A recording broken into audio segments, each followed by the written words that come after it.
মাম্মা মিয়া। আজকে আমরা বানাবো পনির পকোড়া। ছোট ছোট করি। প্রথমে হচ্ছে পনিরটা আবার কেটে নেই।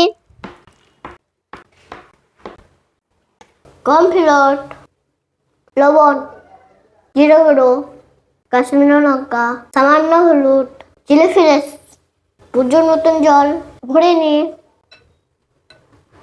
প্রথমে আগে মাখিয়ে নি, তারপরে ভাজবো।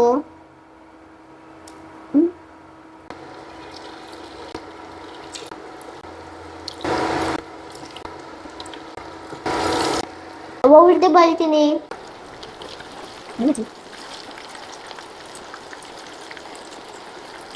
এবার আমরা হয়ে গেছে, এবার খাবো।